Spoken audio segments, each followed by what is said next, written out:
नमस्कार दोस्तों, मैं शिखा पटेल। कैसे हैं आप सब दोस्तों। पहला अनुभव तो आप लोगों ने सुन ही लिया कि कैसे कैसे प्रॉब्लम सॉल्व हुई।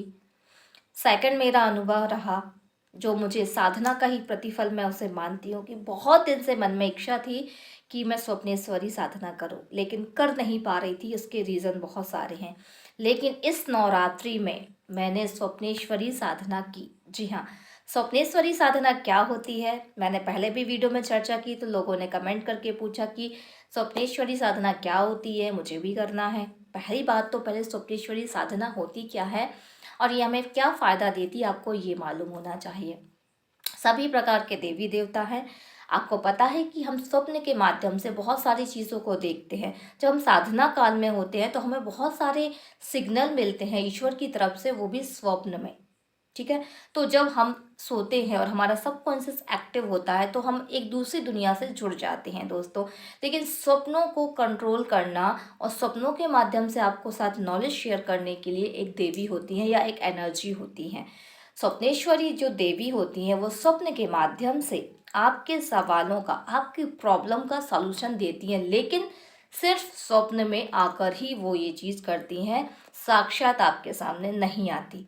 लेकिन स्वप्नेश्वरी साधना को जल्दी से सिद्ध कर लेना पॉसिबल भी नहीं, क्योंकि मैंने 9 रात्रि में 9 दिन जप किया, पर वो रिजल्ट जो होने चाहिए वो अभी मुझे नहीं मिले हैं और इस साधना को मैं दोबारा भी करने वाली हूँ। तो छोटे छोटे सिग्नल मिले, लेकिन हम कोई सवाल पूछें और माँ आके आंसर दे दे, वो कंडीशन अभी नहीं आई है।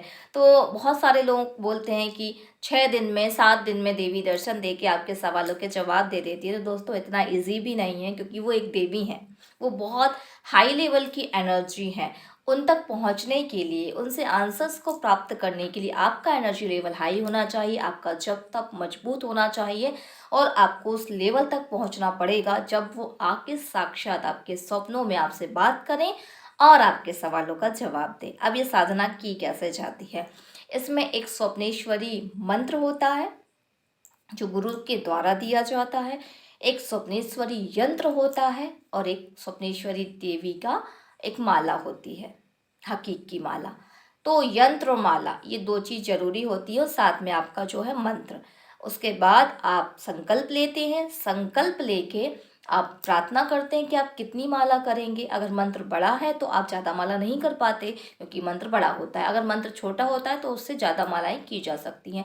तो हम संकल्प लेते हैं, जैसे मैंने 9 रात्रि में 9 दिन का संकल्प लिया था, सुबह शाम जाप चलता था। उसके बाद में कन्या भोजन कराना होता है, छोटा सा हवन करना होता है।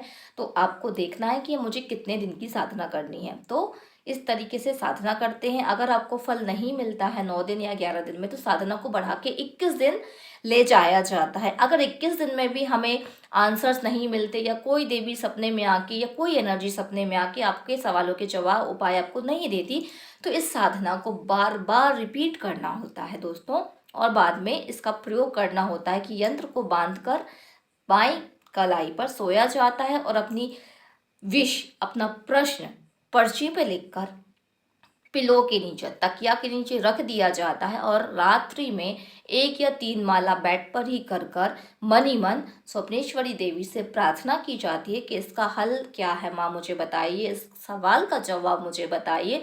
अगर आपने साधना अच्छे से की है तो एक दिव्य ऊर्जा, दिव्य एनर्जी या गुरु कोई भी माध्यम बन के आएगा और आपके लिए वो उपाय देगा जिसके लिए आपने स्वप्नेश्वरी साधना करी है या जो प्रश्न आपने देवी से पूछा है। तो दोस्तों इस तरीके से होती है स्वप्नेश्वरी साधना। बार बार प्रयास करने से एनर्जी कनेक्ट होती है और आपको सफलताएं मिलती हैं, लेकिन एक बार में नहीं, लगे रहना पड़ता है, प्रयास करते रहना पड़ता है। लेकिन शुरुआत होना ही बहुत बड़ी बात है।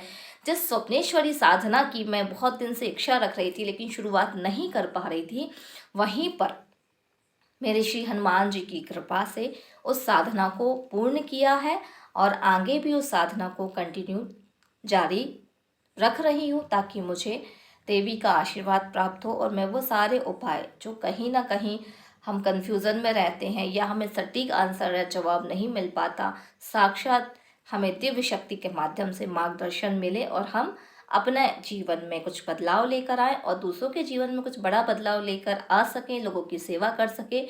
इस उद्देश्य से इस कार्य को संपन्न किया जा रहा है। प्रभु की जब इच्छा होगी तो आपको या मुझे वो चीज़ ज़रूर प्राप्त होगी जिसके लिए हम प्रयास कर रहे हैं। धन्यवाद दोस्तों, प्रणाम।